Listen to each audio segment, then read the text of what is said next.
Halo guys, kembali lagi di channel Yende. Di video kali ini saya akan mendongeng sebuah film pedang-pedangan dari Jepang berjudul 47 Ronin yang dirilis pada tahun 2013.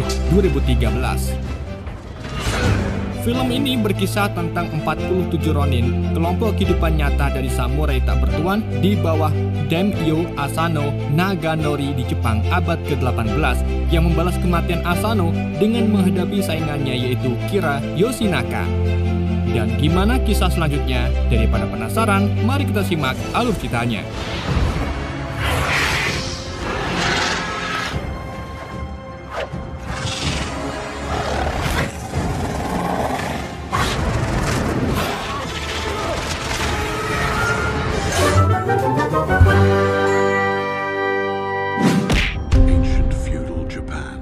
Film dibuka dengan suara narator yang menceritakan bahwa pada zaman feodal kuno, Jepang dihuni oleh penyihir, iblis, dan para samurai. Pada masa itu, Jepang dipimpin oleh Kaisar Shogun Tsunayoshi yang memiliki banyak sekali provinsi. Tetapi setiap provinsi saling bermusuhan. Mereka juga memiliki banyak adat, salah satunya tidak menerima orang asing atau darah campuran untuk dijadikan bagian dari bangsawan. Para samurai yang gagal melindungi tuan mereka akan merasa malu kepada rakyatnya. Mereka bakalan mundur menjadi Ronin, yaitu sebutan seorang samurai yang kehilangan atau terpisah dari tuannya. Jepang juga memiliki legenda 47 Ronin.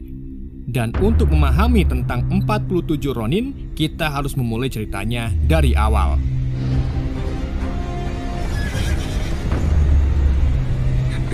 Kisah legenda itu berawal dari seorang remaja laki-laki bernama Kai yang berlari ketakutan keluar dari hutan bambu. Tidak ada yang tahu asal-usul remaja itu. Masyarakat Jepang meyakini kalau Kai diasuh oleh iblis di hutan Tengu. Kai lalu tiba di wilayah provinsi Ako dan ditemukan oleh sekelompok samurai. Seorang samurai bernama Oishi Kuranosuke melihat bekas cakaran di kepala Kai dan meyakini kalau dia bagian dari iblis. Oishi pun mencoba membunuhnya, tetapi tuan mereka bernama Asano melarang dan malah membawa Kai ke rumah untuk diadopsi. Tuan Asano adalah pemimpin provinsi atau kerajaan Ako. Ia mengizinkan Kai tinggal di wilayahnya, tetapi bukan di dalam kerajaan, melainkan di gubuk kecil. Kai sangat dekat dengan putri Asano bernama Mika yang memiliki perasaan cinta kepada Kai, begitu juga dengan Kai. Tetapi ia sadar diri kalau dirinya hanyalah darah campuran yang tak pantas menjadi bagian dari bangsawan. Puluhan tahun kemudian, Kai kini sudah dewasa. Ia sekarang berada di hutan bersama para samurai untuk berburu banteng jadi-jadian. Saat para samurai sedang mengendus-ngendus, tiba-tiba banteng raksasa bertanduk besar muncul dan langsung menyerang mereka.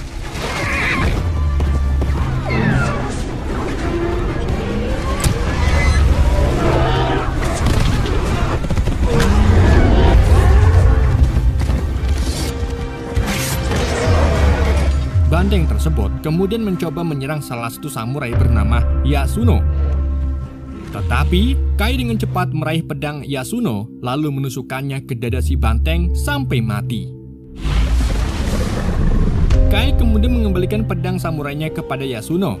Bukannya berterima kasih, Yasuno malah tidak menghormati Kai dengan mengatakan lebih baik aku mati diserang banteng itu daripada hidup diselamatkan oleh darah campuran. Tuan Asano dan Oishi lalu datang. Asano sangat berterima kasih kepada Yasuno dan mengira kalau Yasuno lah yang membunuh banteng itu. Oishi lalu memotong sebagian tanduk banteng sebagai penghargaan Yasuno. Tetapi Oishi mengetahui semuanya setelah melihat tangan Kai penuh dengan darah hitam. Gak lama kemudian, Kai lalu melihat rubah putih di balik semak-semak yang memiliki satu mata emas dan satu mata biru. Tetapi di situ Kai menghiraukannya dan memilih untuk kembali ke gubuk deritanya. Sementara itu, Asano dan para samurai kembali ke kerajaan. Asano memberitahu putrinya Mika bahwa nanti besok Ako ditunjuk oleh Shogun untuk menjadi tuan rumah turnamen tarung tahunan, di mana petarung Ako akan bertanding melawan petarung kerajaan lain yang dipimpin oleh Lord Kira, saingan Asano.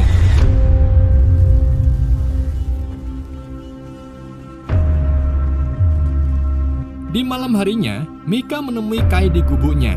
Ia mengobati luka di punggung Kai, tetapi Kai malah menyuruh Mika untuk pergi karena di sini bukan tempatnya. Kai tahu bahwa mereka tidak bisa bersama karena Kai bukan keturunan bangsawan dan hanya darah campuran.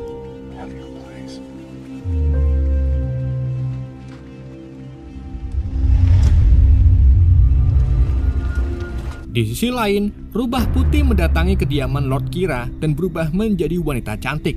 Ternyata wanita itu adalah penyihir bernama Mizuki yang setia kepada Kira dan akan melakukan apapun untuk menjatuhkan musuh saingan Kira, yaitu Lord Asano. Singkat cerita, hari kunjungan pun tiba. Shogun dan Kira mendatangi kerajaan Ako untuk persiapan turnamen tahunan. Kai melihat Mizuki yang memiliki mata seperti rubah putih. Ia pun melaporkan hal ini kepada Oishi bahwa salah satu selir Kira seorang penyihir. Oishi pun menghiraukannya dan lagi-lagi membahas tentang derajat Kai sebagai darah campuran.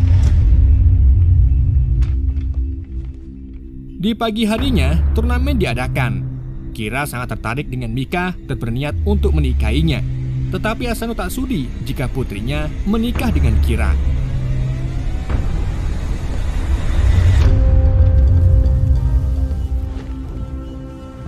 Petarung Kira kemudian berjalan ke arah lapangan. Ia memiliki tubuh besar dan dijuluki sebagai Lovecraftian Samurai. Yasano yang ditunjuk sebagai petarung mulai bersiap-siap memakai kostumnya. Namun di waktu yang sama, Mizuki datang dan menyihir Yasano sehingga ia tak bisa bertarung. Gak lama kemudian, Kai dan putra Oishi bernama Chikara menemukan Yasano dalam keadaan kejang-kejang. Chikara mengatakan kepada Kai, jika aku tak memiliki petarung, Tuan Asano pasti akan malu. Kai akhirnya terpaksa menggantikan Yasano, dan untuk menutupi wajahnya, ia mengenakan baju besi samurai beserta topengnya.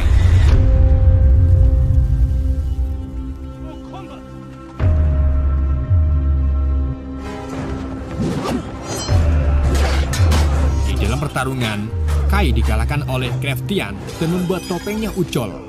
Hal ini pun membuat Asano terkejut karena petarungnya bukan Yasuno. Shogun lalu memerintahkan para samurai untuk membunuh Kai, tetapi Asano melindungi Kai sambil memohon maaf kepada Shogun. Sebagai gantinya, Asano pun memerintahkan samurainya untuk memukuli Kai.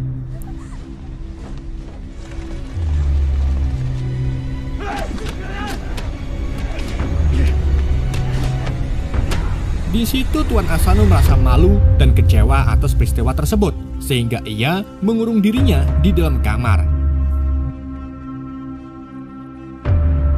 Di malam harinya, Mizuki memberitahu Kira bahwa dirinya mulai merasakan kelemahan Asano. Ia lalu mengekstrak semacam cairan ungu dari lengan Kira dan mengubahnya menjadi laba-laba beracun.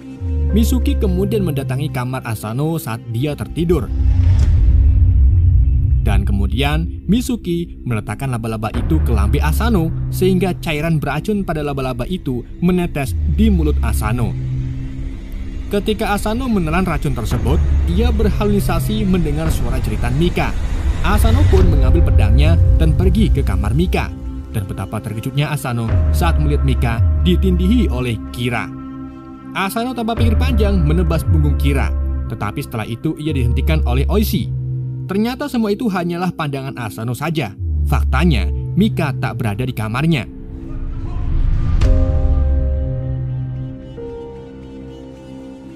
Dan karena Asano menyerang Kira tanpa sebab, ia pun diberi hukuman mati oleh Shogun.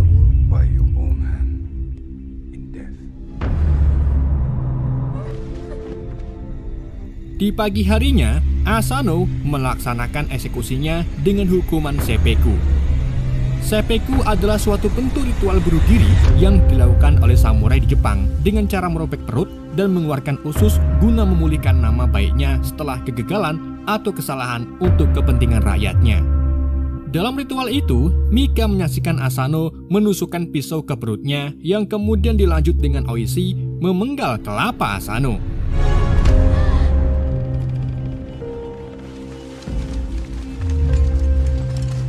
Setelah eksekusi selesai, Shogun menyatakan bahwa para samurai Ako sekarang menjadi Ronin. Shogun juga menyatakan bahwa Mika harus menikah dengan Kira dalam waktu 1 tahun ke depan.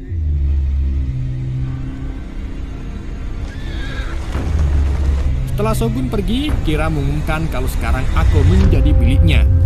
Kira juga memerintahkan Oishi dan samurai lainnya tidak melakukan balas dendam atas kematian Asano. Gak cuma itu, ia juga membuang Kai ke Pulau Dutch untuk dijadikan sebagai budak di sana. Kira kemudian memerintahkan para samurainya untuk memenjarakan Oishi di ruang bawah tanah selama 1 tahun, sedang para samurai lainnya diusir dari wilayah Ako.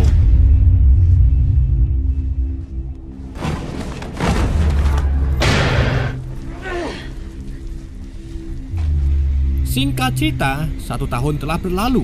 Oishi akhirnya dibebaskan dan dibuang ke pedesaan terpencil. Di sana, Oishi ditemukan oleh putranya yaitu Chikara dan istrinya bernama Riku. Riku memberitahu Oishi bahwa Kira akan segera menikahi Mika. Ia juga memberitahu keberadaan Kai yang sekarang menjadi budak di kota Dutch. Oishi kemudian meminta Chikara untuk mencari 3 kuda dan memerintahkan Riku menyebar gosip kalau dirinya sudah bercerai dengan Oishi. Hal itu bertujuan untuk melindungi Riku dari kekejaman Kira. Setelah mendapatkan 3 kuda, Oishi mengutus Chikara pergi menemui para Ronin dan memberitahu mereka untuk menunggu di Danau Hitam. Sedangkan dirinya akan pergi ke Pulau Dutch membebaskan Kai. Setibanya di Dutch, Oishi menemukan Kai sedang berduel dengan orc.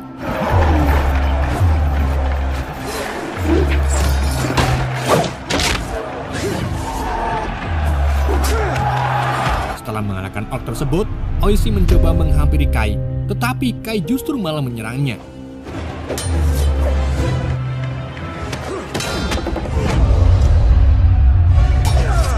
Oishi pun memberitahu kalau Mika membutuhkan bantuannya.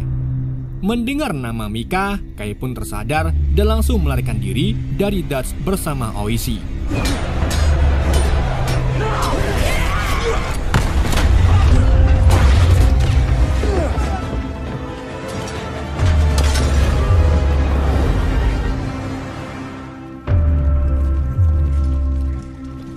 Di pagi harinya, Oishi dan Kai tiba di Danau Hitam.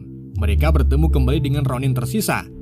Bersama-sama, mereka bersumpah untuk membalaskan dendam tuan mereka dan berencana akan mengirim Kira ke neraka. Oishi lalu menunjukkan peta Ako, di mana ia akan membawa para Ronin ke desa Ueteu untuk menempatkan pedang. Oishi lalu memerintahkan Ronin Isogai menyusup ke kuil istana Kira guna mencari informasi tentangnya. Sementara itu, di istana Kira itu sendiri, Kira diberitahu oleh salah satu samurainya bahwa Oishi berhasil bebas dan sedang merencanakan serangan.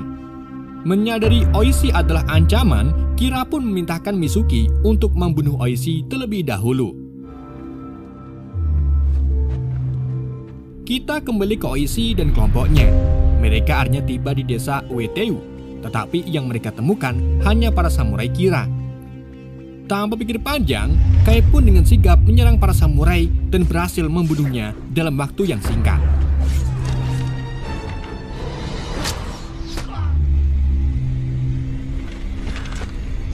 Di malam harinya, mereka beristirahat di desa Ueteu. Di situ, Oishi mengatakan kepada Kai bahwa kota masih kekurangan senjata.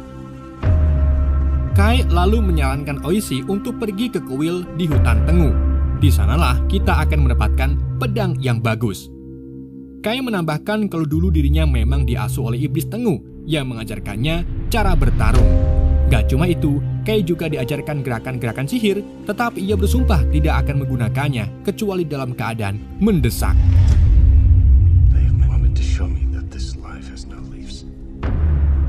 Di sisi lain, Isogai tiba di rumah hiburan kerajaan Kira. Di sini Isogai bertemu Mizuki yang sedang menyamar sebagai wanita penghibur.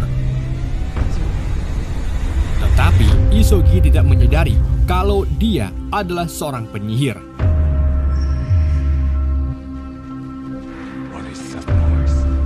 Keesokan harinya, Kai, Oishi, dan para Ronin tiba di hutan Tengu. Mereka menemukan kuil kuno, dan disinilah Kai pernah tinggal. Kai kemudian mengajak Oishi masuk ke dalam, sedangkan para Ronin tetap berada di luar. Selagi memasuki goa, Kai memperingati Oishi untuk tidak mengunus pedangnya jika terjadi ancaman. Keduanya lalu tiba di dalam kuil dan melihat para Tengu sedang bersujud.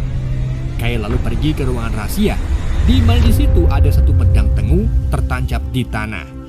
Kai kemudian ditetangi oleh mantan gurunya, yaitu Dewa Tengu yang memiliki wajah seperti ular. Dewa Tengu menyindir Kai dengan menceritakan asal-usulnya, di mana Kai ini adalah anak dari seorang petani yang menikah dengan pria Inggris. Namun, petani tersebut tidak terima Kai dan membuangnya ke hutan. Hingga akhirnya ia ditemukan oleh Dewa Tengu dan mengajarinya banyak hal di kuil ini. Half-breed child, but you fled. If you can reach it before me. Kai kemudian mengatakan maksud kedatangannya ke sini yaitu mengambil pedang Tengu. Dewa Tengu pun menyuruh Kai untuk mengambilnya. Sedangkan di kuil, Oishi mendapati kalau Yasuno beserta Ronin lainnya telah masuk ke dalam kuil. Para Tengu pun terganggu dan mulai menyerang mereka.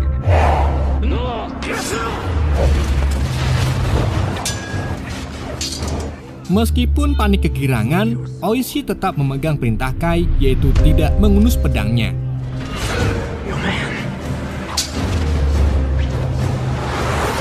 Sementara Kai mulai berebut pedang dengan Tengu. Ia menggunakan jurus bayangan dan berhasil mengambil pedangnya, yang tentu saja membuat Tengu terkesan. Kai lalu menemui Oishi yang terlihat kebingungan karena anak buahnya tiba-tiba menghilang dan malah digantikan dengan puluhan pedang Tengu. Ternyata semua itu hanyalah ilusi, jadi anak buah Oishi masih aman. Dan pedang-pedang ini akan diberikan kepada para samurai. Kai, Oishi, dan para Ronin kemudian keluar dari hutan sambil membawa pedangnya. Di sini, Kai menunjukkan kelebihan pedang Tengu yang ternyata mampu memotong batang pohon tanpa ayunan kuat. Salah satu Ronin bernama Baso mencoba mengikuti Kai, tetapi ia tak bisa karena ternyata ia terlalu banyak makan kangkung.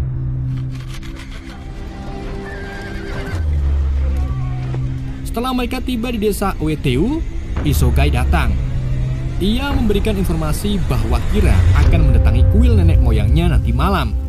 Mengetahui hal itu, Oishi pun berniat untuk mengepungnya. Di malam harinya, Oishi dan para Ronin diam-diam mendekati makam yang dimaksud. Mereka melihat Kira dan para samurainya sedang sembahyang. Saat mereka hendak menyerang Kira, Isogai tiba-tiba kena sawan. Ternyata, di hadapan mereka bukanlah Kira, melainkan Mizuki. Mizuki kemudian melepaskan kekuatan apinya untuk menyerang para Ronin. Lovecraftian juga masuk dan membunuh beberapa Ronin.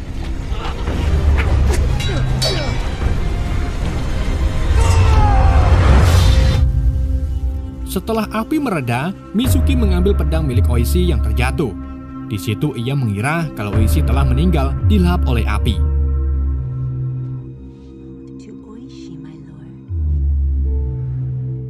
Tetapi ternyata Oishi itu sendiri masih hidup.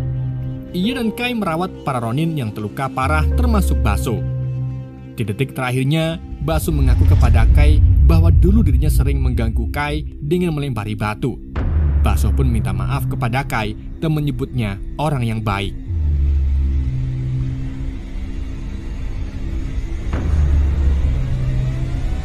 Di pagi harinya, Kai dan Chikara melihat sekelompok hiburan tari yang sedang menuju istana Kira. Mereka pun langsung mengepung kelompok itu dan memohon untuk membantu menyusupkan Oishi, Kai, dan Ronin lainnya ke dalam istana. Setelah setuju, mereka kemudian bergabung dan mempersiapkan segala penyamaran untuk acara pernikahan Kira. Di sini, Yasano meminta maaf kepada Kai atas ketidakhormatannya dan menunjukkan rasa terima kasih karena Kai telah menyelamatkannya dari banteng buas.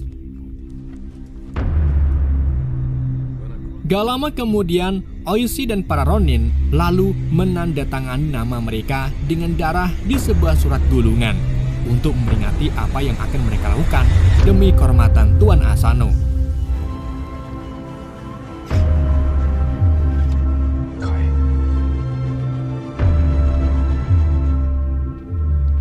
Singkat cerita, malam pernikahan Kira dan Mika pun telah tiba.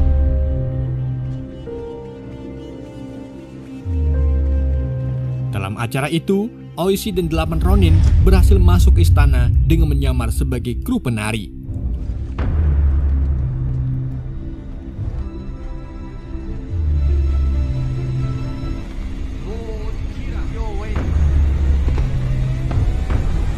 Sedangkan Ronin lainnya menyusup melalui tebing dan membunuh beberapa penjaga Kira.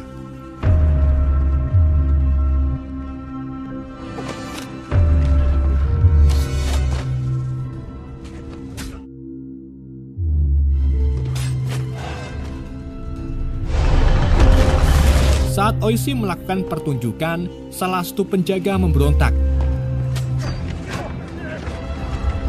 Ia lalu menembakkan anak panah ke arah Oishi yang tentu saja membuat rencananya terbongkar.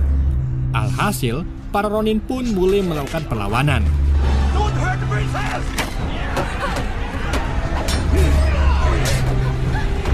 Dalam pertarungan itu, mereka berhasil membunuh Lovecraftian dengan menggunakan mercon Pertus.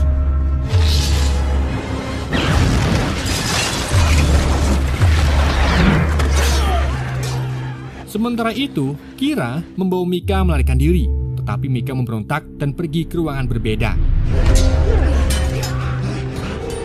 Oishi lalu mengambil tugas menghadapi Kira, sedangkan Kai mencari keberadaan Mika.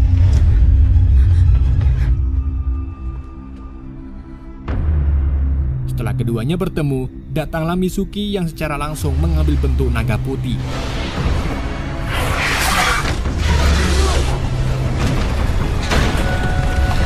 Kai pun mengeluarkan pedang tengu untuk bertarung melawan Mizuki.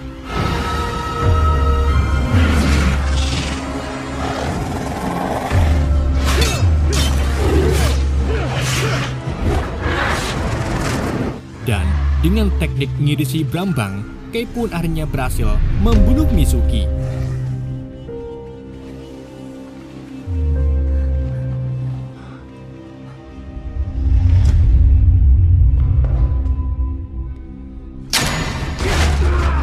Begitu juga dengan Oishi yang berhasil membalaskan dendam Tuan Asano dengan memenggal kelapa Rika, Kira.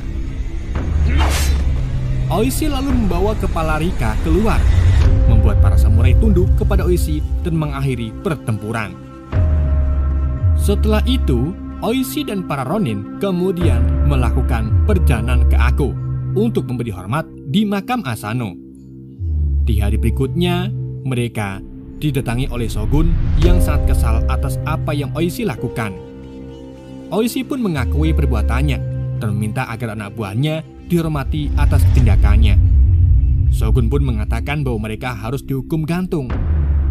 Namun, karena Shogun menghormati kehormatan dalam membalas dendam Tuan Asano, ia pun memberikan mereka hukuman seppuku agar para Ronin dihormati oleh rakyatnya. Sebelum eksekusi dimulai, Kai dan Mika berbagi momen kebersamaan. Mereka berjanji untuk menemukan satu sama lain di kehidupan selanjutnya. Singkatnya, upacara seppuku pun dimulai. Shogun lalu memanggil Chikara keluar dan mengizinkannya untuk hidup, sehingga dia dapat meneruskan garis keturunan Oishi.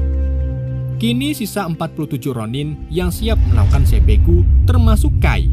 Namun, di sejarahnya, Kai Takde dan Chikara termasuk 47 Ronin tersebut. Begitu juga dengan nama Yasuno yang seharusnya adalah Yoshida. Film ini kemudian ditutup dengan suara narator yang mengatakan bahwa legenda 47 Ronin terus hidup selama berabad-abad. Setiap tahun pada tanggal 14 Desember, ribuan orang di seluruh dunia berkumpul di kuburan para Ronin untuk menghormati apa yang mereka lakukan, dan film pun berakhir.